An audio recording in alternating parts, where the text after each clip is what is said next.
Vyashastvat Romas Stataha Tato Aushadayas Chasan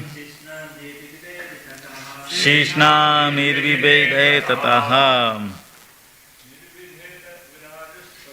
Nirvibheda Virajastvat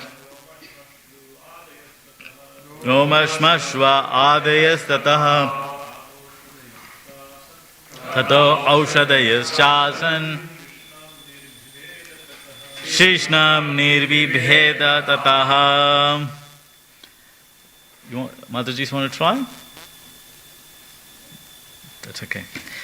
Please repeat after me. Nirvibheda appeared.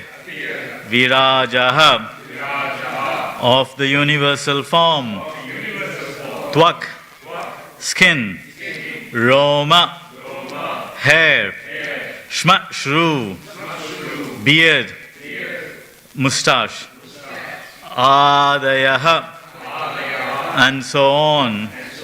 Tataha then. Tataha thereupon. Aushadayaha the herbs and drugs. Cha and Asan appeared. Shishnam genitals. Nirbhibhide appeared. Tataha after this. Translation and purport by His Divine Grace Srila Prabhupada. Srila Prabhupada ki jai. Then the universal form of the Lord, the Virat Purusha, manifested his skin, and thereupon the hair, mustache and beard appeared. After this, all the herbs and drugs became manifested, and then his genitals also appeared. Purport. Please repeat after me. Then the universal form of the Lord, the Virat Purusha, manifested his skin, and thereupon the hair, the mustache, and beard appeared. After this, all the herbs and drugs became manifested, and then his genitals also appeared. Purport. The skin is the site of the touch sensation. The demigods who control the production of herbs and medical drugs are the deities presiding over the tactile sense. The next verse, don't need to repeat. Retas tasmat apa asan niravidyatha vaigudan gudat apano apan chakcha mrityu bhayankaraha.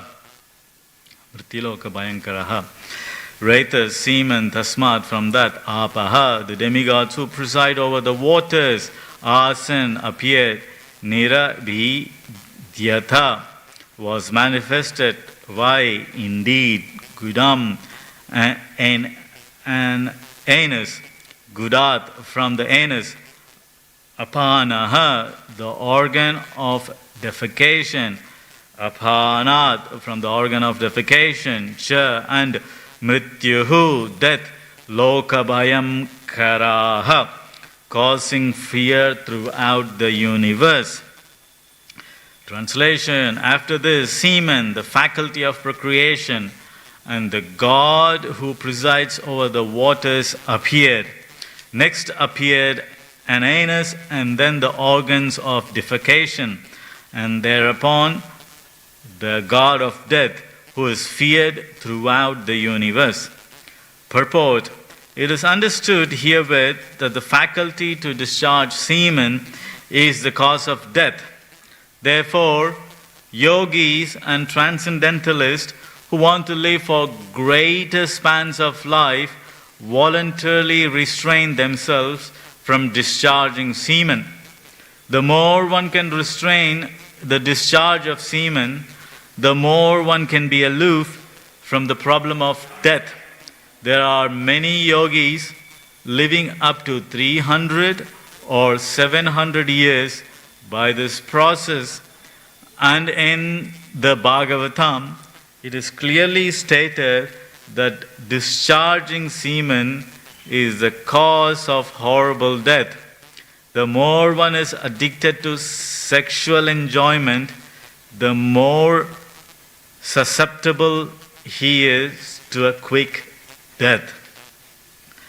Om Ajnanatimirandasya Gyananjana Salakaya Chakshurunmilitam Yena Tasmai Shri Gurave Namaha Shri Chaitanya Manobhishtam Stapitam Yena Bhutale Swayam Rupa Kadamayam Tadati Swapadhantikam Vandeham Shri Guru Shri Udapada Kamalam Shri Gurun Vaishnavamscha Shri Rupam Sakrajadam Sahagana Raghunathan Vitam Tam Sajivam Sadvaitam Savadutam Parijana Sahitam Shri Krishna Chaitanya Devam Shri Radha Krishna Padan Sahagana Lalita Shri Vishagan Vitam Sha Nama Om Vishnu Padaya Krishna Prashtaya Bhutale Shrimate Bhakti Vedanta Swami Iti Namine Namaste Saraswati Deve Gauravani Pracharine Nivishesha Shunyavadi Pashatya Tesha Tarine Vancha Kalpatarubhyasya Kripa Sindhubhye Vacha Patitanam Pavanebhyo Vaishnavebhyo Namo Namaha Namo Mahavadanyaya Krishna Prema Pradayate Krishnaya Krishna Chaitanya Namine Gauratise Namaha He Krishna Karuna Sindhu Dinabandho Jagatpate Gopesha Gopika Kanta Radha Kanta Namostute Tapta Kanchana Gaurangi Radhe Vrindavaneshwari Vishabhanu Sude Devi Pranamami Hari Priye Jai Shri Krishna Chaitanya Prabhu Nityananda Shri Advaita Gadadhara Shivasadi Gaura Bhakta Vrinda Hare Krishna Krishna Krishna Hare Hare Hare Rama Rama Rama Hare Hare. I was born in the darkness of ignorance. My spiritual master opened my eyes with the torch of knowledge. I offer my respectful obeisances unto him. Mukam karoti vatsalam pango langaite girim yat kripatamaham vande Shri Guru Shri Tinatarinam Thavai vasmi na jivami thavai vinam iti vigya devitvam nayamam charananti kam. Hare Krishna. Good morning. Welcome to this morning's Bhagavatam class. Chapter name, Fundamental Principles of Material Nature. These verses can be easily used to give brahmachari classes. I don't know if those happens anymore. In my days, there'll be a dedicated brahmachari class, which will happen every week. We don't even have, we have one brahmachari here. So yeah, it's a bit strong verse. I don't know how qualified I am to speak on this, considering my frivolous nature. Anywho, let's give it a shot.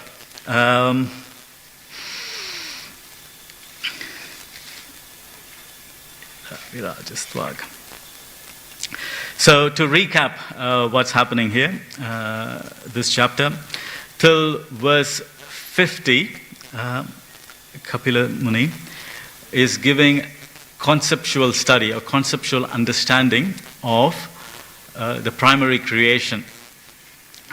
What is conceptual study? For example, we know internal combustion engine. Anybody knows the internal combustion engine? Yeah, okay. Everybody knows the internal combustion engine. So if you want to study conceptually, we simply say, in a contained unit, you burn fossil fuel, and by burning fossil fuel, it generates energy, and that energy can be used or can be converted into kinetic energy, or it can be used to drive motion. So that's a conceptual study, conceptual understanding of internal combustion engine. But from the concept to reality of an internal combustion engine, there is so much happening. It's not we use internal combustion engine every day. Like, for example, your diesel engine in a car or in a petrol engine in your car. That's an internal combustion engine. From this concept of just burning fossil fuel in a contained unit produces motion, it's far from the reality, how actually a diesel engine works. Conceptually, yes, but in reality, it has so many other bells and whistles. It's just not just burning the fossil fuel and the car runs. You need to have an engine which can contain that combustion. And nowadays, there is not even combustion. There is actually explosion. They explode in small quantities the fossil fuel, either diesel or petrol or natural gas. They introduce in small quantity and they supply with enough air and create an explosion. And like in early versions, like the steam engine, there was a constant combustion. They used to keep chucking the coal, and there was this fire coming out, heating the steam. That's not how the modern day diesel engine works, or any fossil fuel engine works. Now they actually have an explosion, and this explosion drives the pistons, and driving the piston, connected to a lever, generates motion. So it's much more complex than the concept what we know about internal combustion engine. There's many other concepts introduced, like lubrication. You need to lubricate the pistons, otherwise they won't move. You need to have, for the explosion to be full and not partial, they need to have enough oxygen and enough gas pumped into it. If it is just minimal gas, then it'll become carbon monoxide. And if carbon monoxide is released, that'll kill people. So they have to introduce enough gas. So there's just so many, in reality, there's so much things happening from the concept. Similarly, we saw here the concept of creation. From Pradhan, the false ego and the five elements are created, and from the five elements, the five senses are created, the mind is created, the intelligence created, the false ego, how it works. So when Kapila explains them, he explains them in concept, in a conceptual phase, till text 50. After that, he summarizes it. He again goes back and summarizes it, where he says there are 7 elements, there are 7 quantities, earth, water, fire, ether, and air, and these 5 quantities in Pradhan, which is 6, and the false ego, which is 7. So these 7 quantities are within an unintelligent egg, in a dormant state, and then he himself enters into this dormant egg or unintelligent egg, along with the 3 modes of material nature. Then the living entities are introduced. Then the creation happens. Okay. So he summarizes the concept. Still, it is conceptual. It hasn't been taken to the next stage of explanation. So he starts in, after 50, he starts to break it down a bit more, goes down to the next level of how the manifestation happens. Again, it's slightly conceptual, high-level conceptual study, the second level of conceptual study, where he expands himself as Virat Rupa, and various senses, sense objects, and relative objects in the material world are created. Say, from the previous verse we saw, like from the mouth, Virat Rupa manifests his mouth, and when Virat Rupa manifests his mouth, fire is generated. And the deities residing over fire, they manifest. Fire represents the organ, eye represents fire. So the sun god is the subsequent deity, the related deity, and or demigod who becomes manifest. So Virat Rupa expands himself or manifests his various bodily features, and the corresponding demigod, corresponding senses, corresponding objects, they all get created. So again, the second level of conceptual study. So in this verses 56 and 57, when the Virat Rupa manifests his skin, then the living entities get their skin.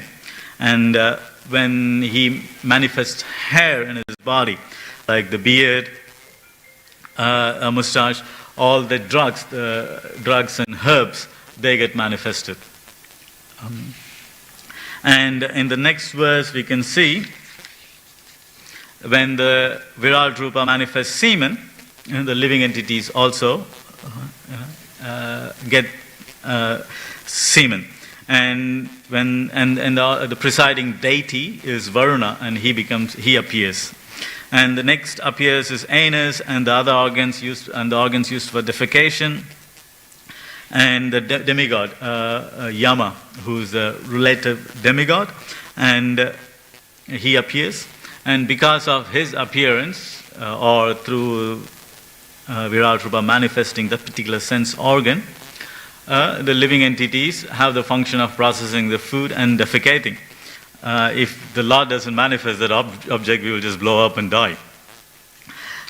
So we can see how when we say the Lord enters Pradhan as Kala and then starts manifesting through Virat Rupa, like last week I explained, the Daiva Choditat, him being him present, him manifesting himself first, only then the living entities can manifest their organs. If the Lord doesn't manifest his eyes, we can't see. What it means, if the Lord doesn't manifest his eyes, means the sun god won't be there. So if there is no sun, there is no light. And if there is no light, even if we have eyes, we won't be able to see. Any source of light in this world, say, oh yeah, I can use a bulb. But the electricity, the source of electricity is sun. When you digress it, when you walk back, you can see the energy, electricity is derived from sun. Sun invests in fossil fuels or through the solar panels or by regulating water.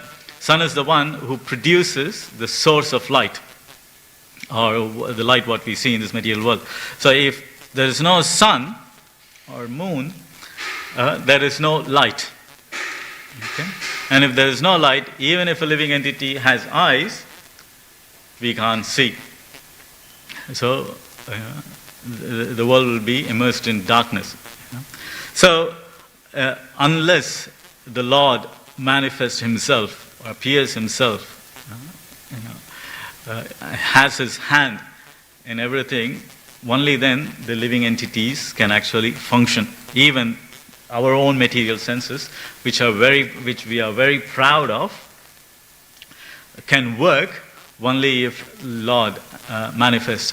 Bible also has a similar saying. What is that? Man is created as the image of God. Something in that line. So the physical human form what we have, it's created when the Virat Rupa manifests his various features. Okay, so that's a bit of a recap. So getting into this verse, so the Vedic study, so science, conceptual study, we saw conceptual study, and further till 5th chapter we will see a very detailed breakdown of how all this manifests. This is it's a science where we are studying how the universe is created. According to the Vedic understanding, science means knowing something in full, how it starts, how it ends, from beginning to end. now we have a complete picture, tattva of any subject. So, in Bhagavad Gita, Krishna, according to Krishna, science or knowledge means, what is that? Vidya, Vidya, what is it? Vigyam? Yeah, Jnana, Vijnana, Asrijyam, Brahma Karma Samavitham. So, a duty of a Brahmana is to learn Jnana and Vijnana. So, science means Jnana and Vijnana. There is two legs to science. One is Jnana. Jnana means knowledge or theoretical knowledge. So in Vedic sense, what is a theoretical knowledge? Again, Bhagavad Gita, Krishna says Jnana means, what is that? Kshetrajna Jnana. Jnana or knowledge means to know, in simple terms, matter and spirit. One has to understand matter and spirit. That is called actual Jnana, according to Bhagavad Gita, according to Krishna himself. Other things, what we accumulate, other knowledge, you go to uni and study philosophy, this and that, that's not considered jnana. And that's not even a jnana, that's even worse than a jnana, what we study. So according to Krishna, jnana means knowing matter and spirit. And what is, then that is theoretical knowledge. And there is vijnana, that is the applied knowledge. And what is applied knowledge? So knowing the matter and spirit, understanding of matter and spirit, and with the understanding of matter and spirit, knowing which one is shreyas, which is important, and acting for the benefit of that important aspect. So we have in jnana we have two things, matter and spirit. Out of matter and spirit, what is important? The spirit is important. So, having that understanding, the spirit is important, and acting in such a way of utilizing the matter for the benefit of the spirit. That is called vijnana. That's called applied knowledge. In the second verse of Srimad Bhagavatam, it says what is it? Vastu vastavam. So knowing the object and the right usage of the object. That's called intelligence. That's called real intelligence.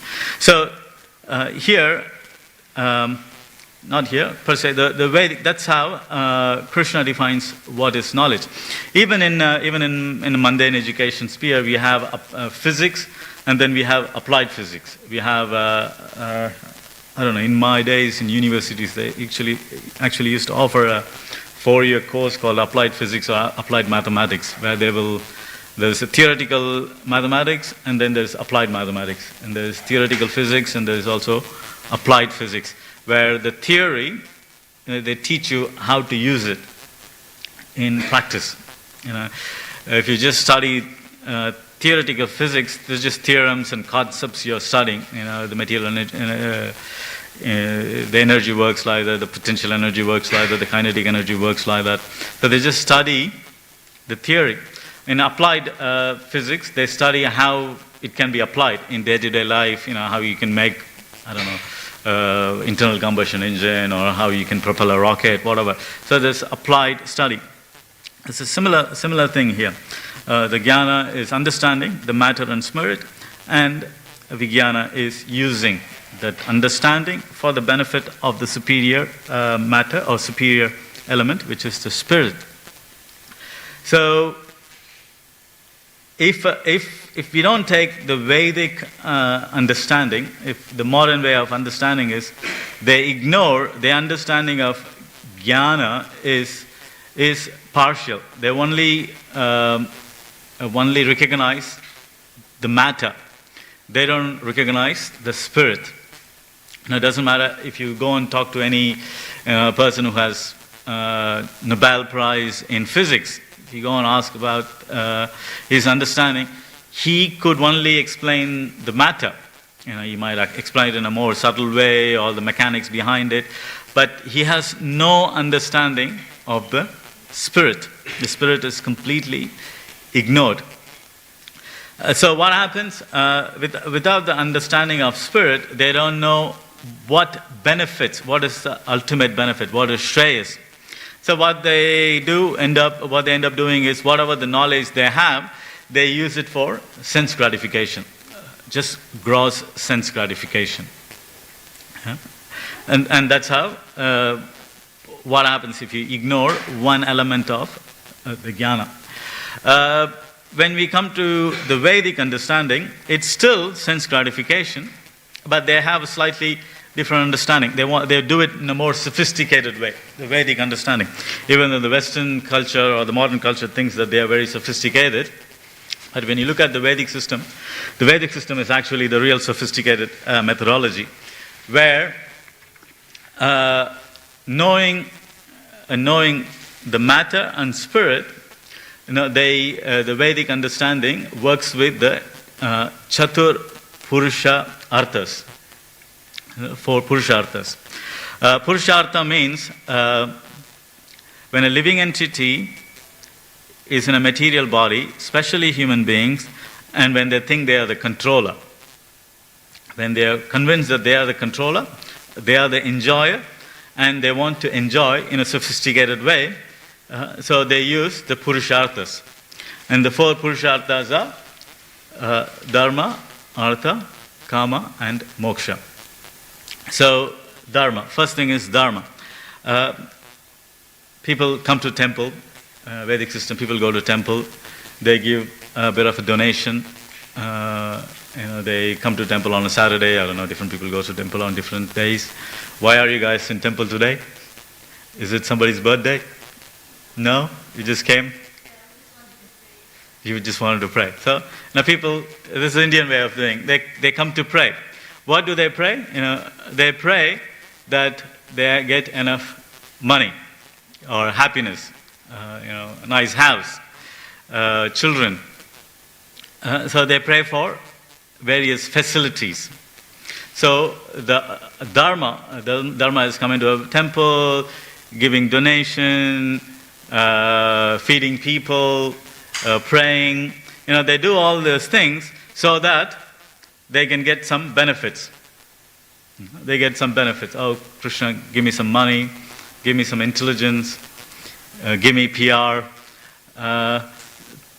permanent residency. So people pray to Krishna or demigods to get various arthas. So what is this benefit of this artha? So that at the next stage, kama can be satisfied. So when they get this artha, they want to use it for their gratification, for their sense gratification. When you have enough money, you want to buy a house. If you want to buy a house, then you want a wife, then children, then the cat and the dog, then you need the car. So you kind of keep praying and keep getting your wishes fulfilled according to your karma, and then you keep enjoying your senses. And of this enjoying senses, the kama, the predominant enjoyment is the binding predominant enjoyment is, what is it? Sex. That's what binds it. That's a predominant enjoyment. Say if a guy makes a lot of money, but if he doesn't involve in sexual activities, he won't need a big house. The money is just sitting in the bank. Then he won't need a fancy car to show off. He just needs something to go from A to B. So the karma is what the desire for sex is what expands. That's why in previous verses we saw when the ignorance is mixed with the false ego, and the Lord introduces His own sex energy, the manifestation, the second stage of manifestation happens. So the sex desire is what keeps this cycle of dharma, artha, kama, moksha going. And after some time, what happens after enjoying through this religious way of, through this religious process, enjoying your senses, a person realizes this is just, futile. After some time, the wife divorces you and takes half your money, or the children wants you to be dead so that they can get inheritance. The car, after 5 years, it's just start giving you trouble. So a person starts thinking, what is going on here? I work hard, I'm praying, I'm making all this artha, accumulating this artha, but it's not giving me satisfaction. So they want the last purushartha, which is moksha. But the people who follow this process of dharma, artha, kama, moksha, they want a quick fix. Their understanding of moksha is, just get me out of here. They just want a cheap way of getting out of this moksha, or getting moksha. So generally, what they do, they approach some bogus guru. They pay him some little money, and the bogus guru teaches them a bit of, gives them a mantra, or teaches them a few yoga poses, and then by practicing they think they can get moksha. Like for example, when Prabhupada used to go to Kumbh Mela, so one time the reporter asked him in Hindi, so यहाँ 5,000 के लिए एक मंत्र मिलता है, यहाँ 108 रुपए के लिए एक मंत्र मिलता है, आप कितने के लिए मंत्र दे रहे हैं? My Hindi is not that good. So what it means, can you guys understand the Hindi? Yeah, so a reporter asked him, Prabhupada, so how much are you selling your mantra? So Prabhupada replied, yeah, there is Hare Krishna. There's a mantra given for 5,000 rupees, there's a mantra given for 180 rupees, there's a mantra given for 420, 420. So Prabhupada uses 420 in that. Indians know what 420 means. In Indian penal system, 420, the penal code, is for a fraud or a criminal. So Prabhupada kind of indicating that it's in a pun way that all the swamis are just giving out to you 420, 420 ka mantra, a quick fix mantra. So that's what is happening. Like you can see the famous Ravi Shankar. How much he charges? $25 for a mantra? Anybody knows? I don't know. Anybody knows? No. This Smaraji comes here. She's a teacher in Ravi Shankar's school. So, for some dollars, some rupees, he gives a mantra. And then you chant the mantra and you're given moksha. But, a person who is following or have an understanding of Srimad Bhagavatam, understanding of Bhagavad Gita, there is no shortcut moksha. To attain liberation means one has to free himself from material sense gratification, material desire. And the primary material sense gratification is the sex desire. The sex desire. Just because you met a guru, gave him a few rupees, a few dollars, and got a mantra, and you keep chanting that mantra, but if you don't curtail the sense enjoyment, the desire to enjoy senses, especially the desire to have sexual desire, there is no hope for moksha. The hope for moksha is, you have to take many births unless you free yourself from the desire to enjoy, especially sexually. So these are the 4 purusharthas. And of course, the Panchama Mahapurushartha is practicing devotional service through the process of accepting, the fifth, the Panchama Purushartha starts with Shravanam. You start hearing about the process, and then once you have a good understanding, based on the good understanding, you chant Krishna's name and not some cheaply given mantra. And through the hearing process, you also learn how to control your senses, and you gradually practice that sense control with the help of chanting, engaging in devotional service simultaneously, deity worship, coming to the morning program, attending Arti, Kirtan, listening to Srimad Bhagavatam. So it's a holistic process. And through this process, the Panchama Purushartha, one actually gets the real moksha, not the cheap one offered by the bogus system. So why are we speaking all this? What is the connection between the verses we discussed and the Purusharthas, and how the Vedic society likes to enjoy? The relation is, here Prabhupada talks about in the purport, is unless one learns how to control discharging semen, he is faced with horrible death. Horrible death. And this discharging semen, or controlling of discharging semen, is not something which can be easily done. The whole world we live in is focused on discharging semen. All the activities they perform, all the clubs and the movies and entertainment, it's all geared around how to facilitate sex. And not just sex, unlimited sex. So that's how, even from a very early age, even the modern education they give, you send children to school, they study how to make money. So they again, the Purusharthas, they skip Dharma and then they immediately go pick up knowledge to get Artha. To Artha.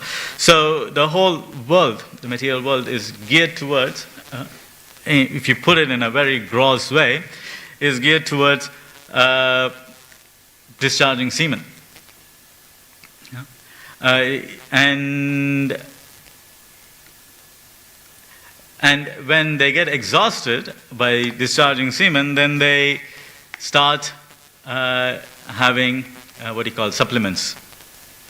They try to work out, they take supplements. The supplement industry is a multi-billion-dollar industry.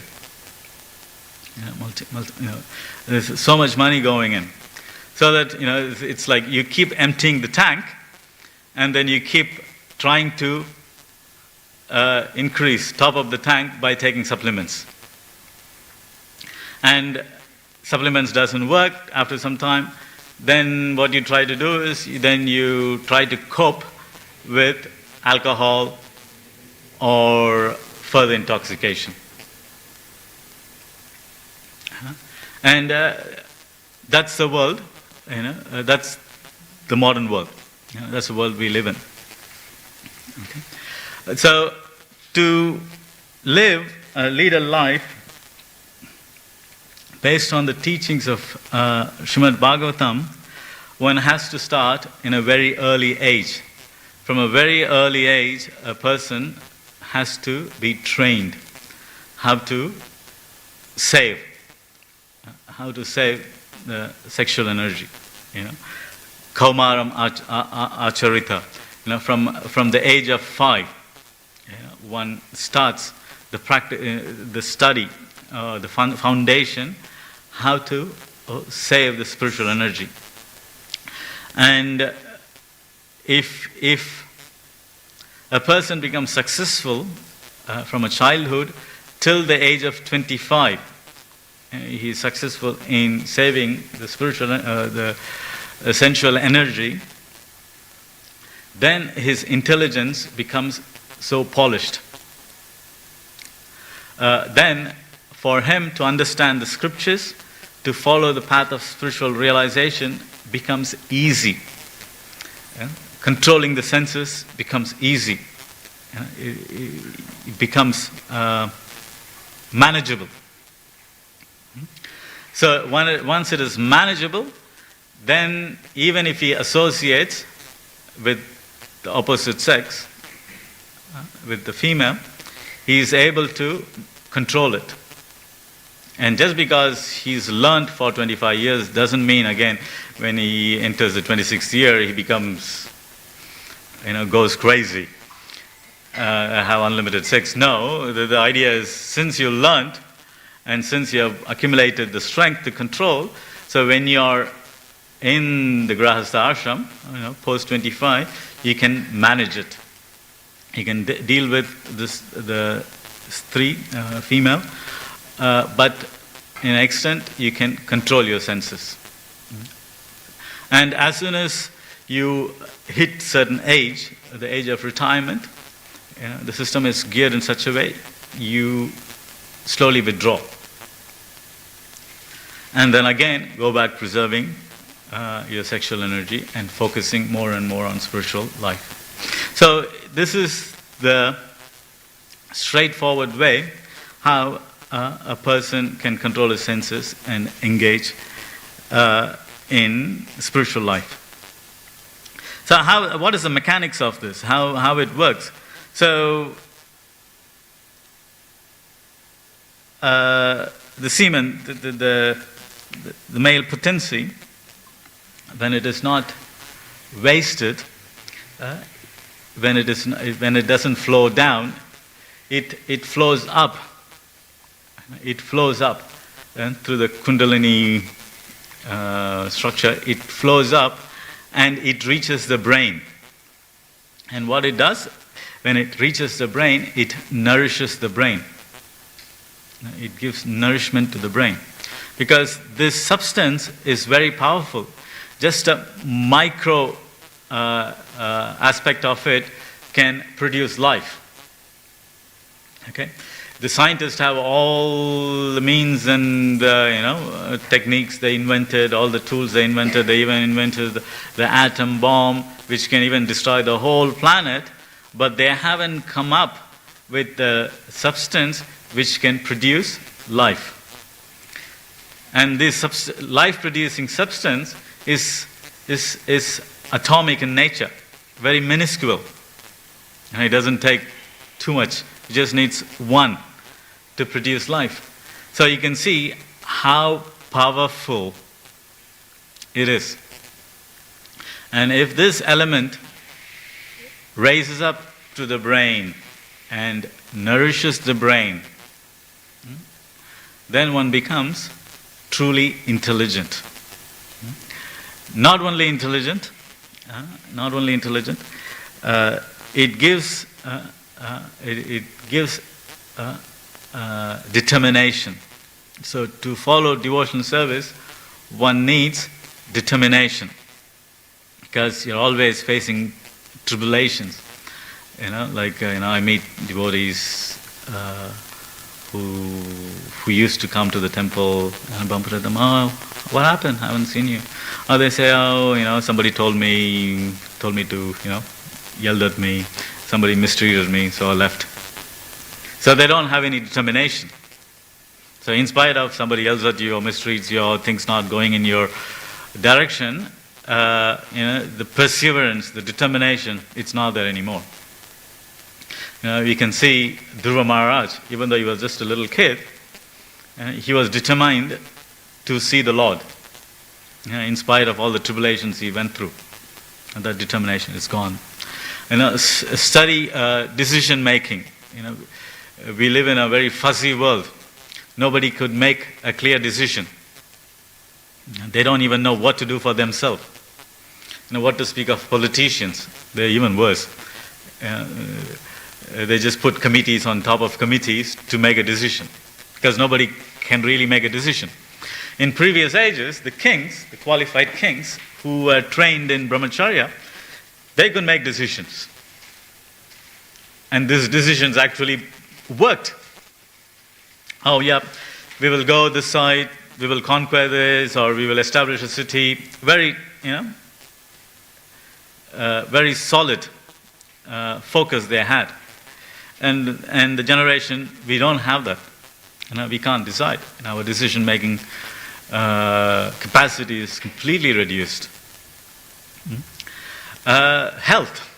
One of the major health disease faced by the modern society is especially for old age. When people get old, what is one disease which is quite prominent nowadays? No, dementia. Dementia, cancer is, yeah. Okay. Dementia. Never heard of this before, in before ages. But now, if you're lucky that you get to 60 and you remember your own children, your own wife, or your own husband, dementia. Because the society, we live in, including ourselves, heavily misuse the sexual energy. And resulting to that is all this upadhis, or all these troubles what we face. And also health, immune system.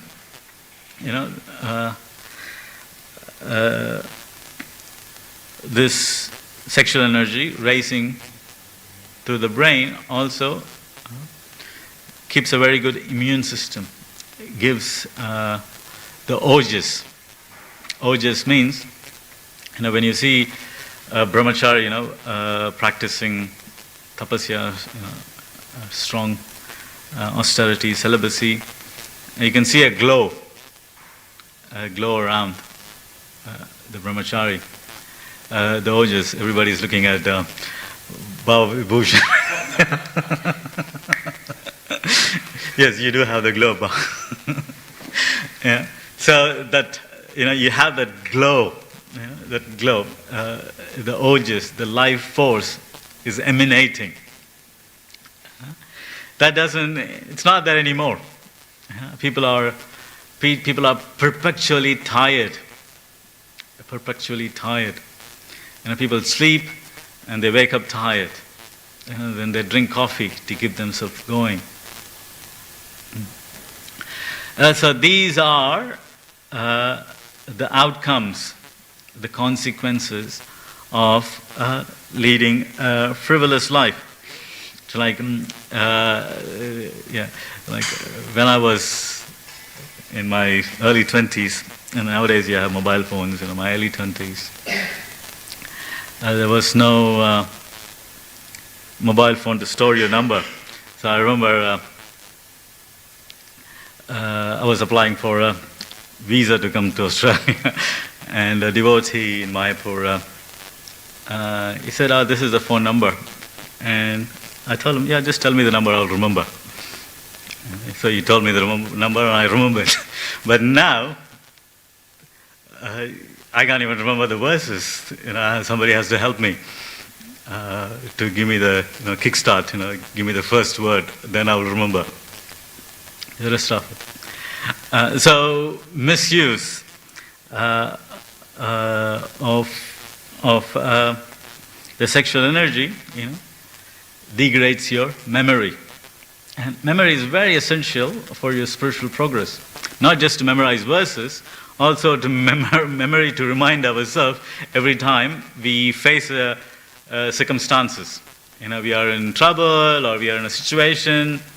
You have to have that memory coming in to help you how to handle that situation. You know what I'm saying? It's not the memory just to memorize few verses and repeat. Now, if you are put in say there's a situation which reminds you of body, reinforces the body nature, like you have pain or something, or a bird shits on you, immediately what do you say? The crow shit on me. It's actually shit on your clothes, not you. So you're recognizing the cloth as you. But if something like that happens, if you have a good memory of Bhagavad Gita, you're different from the body or the cloth. What is that verse? vasamsi jirnani yata vihaya namani grahanti naroparani. So this body is just like a cloth.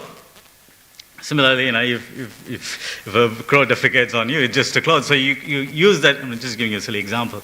So if a circumstances comes, so the memory is required for you to bring the Shastras in and to make informed decision. Now you need that memory.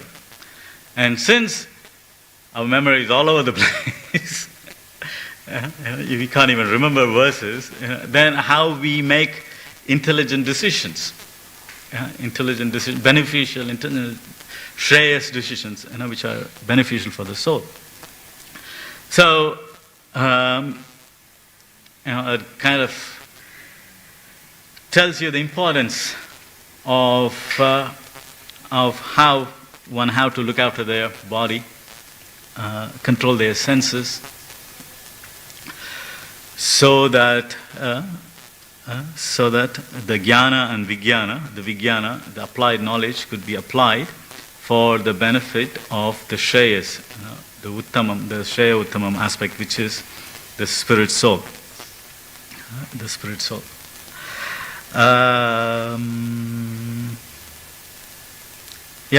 Look, don't get too depressed, because this happened even during Prabhupada days, when Prabhupada said, one has to completely abstain from losing their semen, and all of their disciples. This happened actually in Melbourne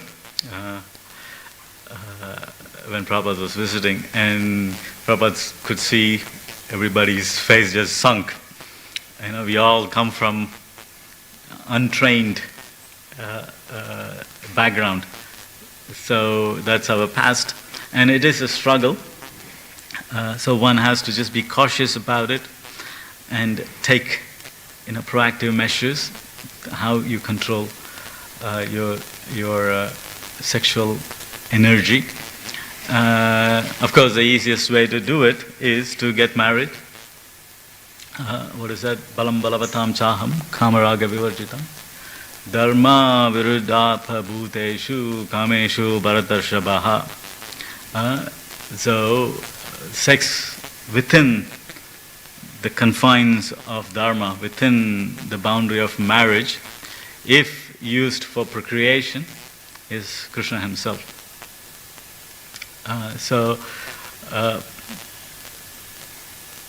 The material nature, if misused, will prolong your suffering and further implicate you. If a person have uncontrolled illicit sex, it will only prolong. You can't get out, like the Osho teaching. If you have an addiction, you just go indulge in it 24/7, and then you will get distasteful about it. No, that's not how the material nature works. The more the more you engage, the more it binds you. That's how it actually works. So it's better that one, but if you do it on a regulated sense, then you have the protection of Krishna. Because it is regulated. It is within the means of dharma. So if it is done within the means of dharma, so a person properly gets married to a qualified girl and have sexual enjoyment for the procreation, then Krishna helps you to overcome the sex desire. Overcomes the sex desire. So, so that's the go-to way of controlling, and of course by practicing devotional service and being cautious of the importance, one can take many steps. There's various techniques which Shastra provide to conserve or control sex desire, like taking a shower 2 times a day, brahmacharis not associating with women, not hearing from a woman, not avoiding exposure to women, and it goes other ways too. even food-wise, not eating too spicy, eliminating certain dishes like too much chili or yogurt at night or tamarind at night. There's techniques offered to control the sexual energy. But the important lesson is, for myself also, is one has to take steps to control the sexual energy and preserve it. If you don't preserve it, if you misuse it, the Prabhupada says, the more one is addicted to sensual enjoyment, the more susceptible he is to quick death. The old age kicks in quicker, and then a person dies. A human form of life is quite rare, and you want to utilize it. You want to prolong it as long as possible so that we can perfect devotional service. We don't want to lose it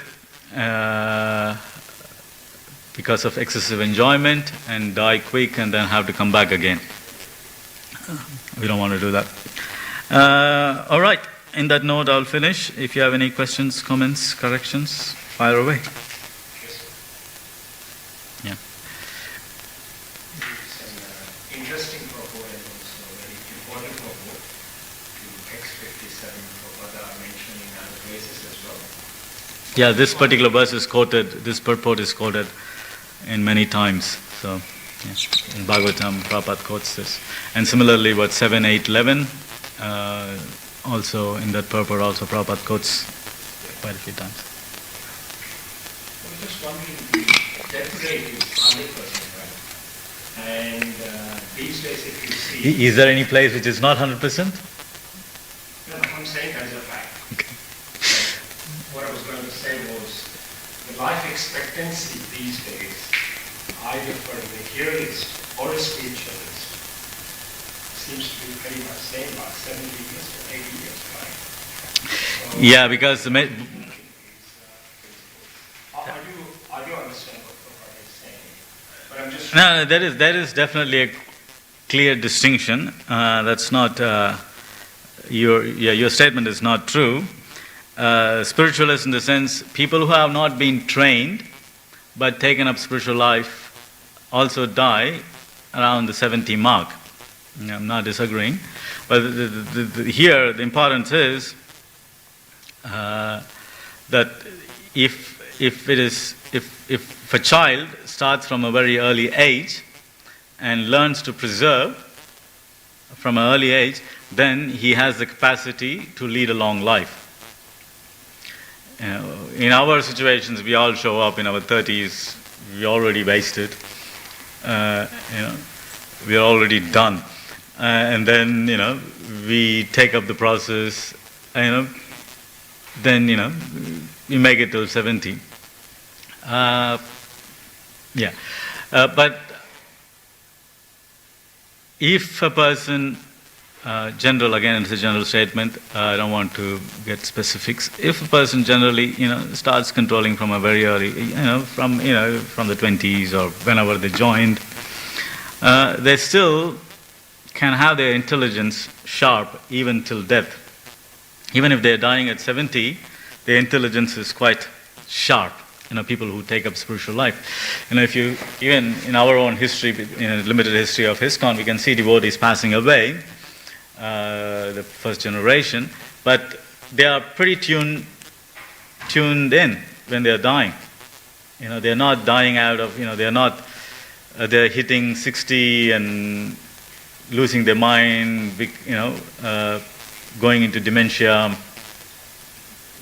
You know what I'm saying? Their mind is still active. It's still good. But the materialistic people who have no concept of preserving the bodily fluids and leading a healthy life, the number of cases of dementia is skyrocketing. Skyrocketing. People in their 60s and 70s and 80s, they are like a vegetable. They completely lose their comprehension. So I wouldn't go by your statement.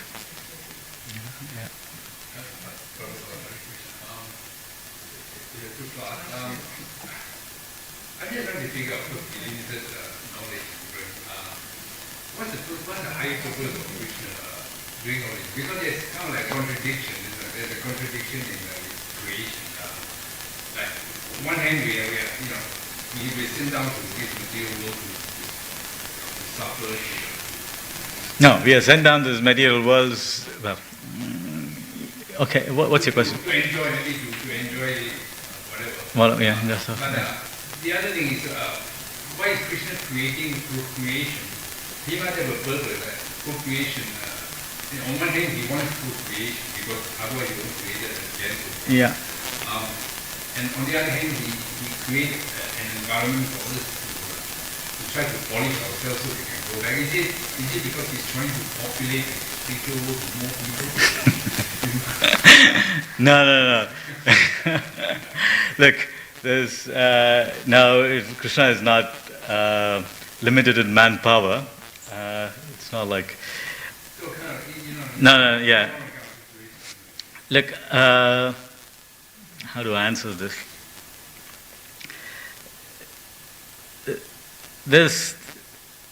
The number of living entities in this material world, or not this material world, in the material world, are just 1/4 to the number of who are already in the spiritual world. And these 1/4 entities were also in the spiritual world at one time or another. Okay? They've decided to enjoy independently of Krishna. Okay? So once they decided to enjoy independently, they need to have the instruments to enjoy. So Krishna gives them the body, the physical body. Yeah? You want to see, you need to have the eyes. So Krishna gives you eyes. You want to eat, enjoy various food stuff. So Krishna gives you the tongue. And you want to enjoy sex. So Krishna gives you genitals. So Krishna gives you those. But he also says, look, do it in a religious way, so you will lose taste and you'll decide to come back early. Or, come back to me. Okay? But if you do it irreligiously, this will just propagate more and more. It'll become a chain reaction. Okay? Do it make sense? Yeah, I guess the only thing that puzzles me is the procreation. You need to have procreation. In the spiritual world, is there procreation in spiritual world? I don't know. Yeah, it's been too long. I don't know. There's procreation of this material. In the material world, because in the jivas are eternal in spiritual worlds, I doubt there is procreation, but I don't want to get speculation. Here, you need to have procreation. Okay, everything has a consequence in this world. Okay, you want to have sex, there's a consequence. And the consequence is procreation. Okay, you do it through dharma, within the religious principle, that procreation helps you renounce. And the byproduct, which is a son or a daughter, gets an opportunity also to take up devotional service or to lead a dharmic life, so that they can also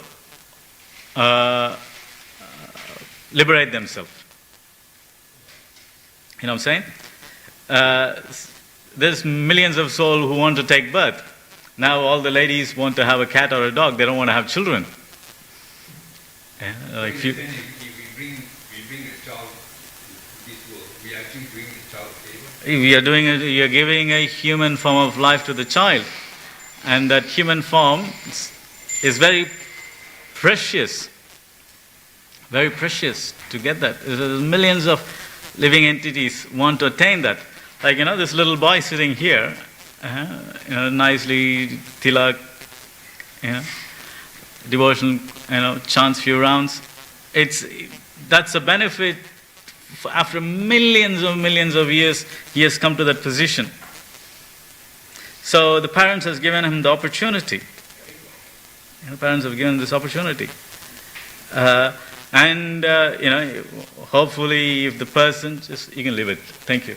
If the child doesn't take up the mundane materialistic education, which Prabhupada calls as a slaughterhouse, you go through that mundane education, schooling, it doesn't matter how much you try to conform, you are exposed heavily by the material contamination of the modern world. Yeah. It doesn't matter. Like, I know a couple of my students, really good boys from Gurukul. They all came to the West and they all got married. They Kozai devotional service. Even though they were very strict, like this, there was a kid I was teaching, and he was 10, 12, 15, 13 years old, and he used to give a Bhagavatam class.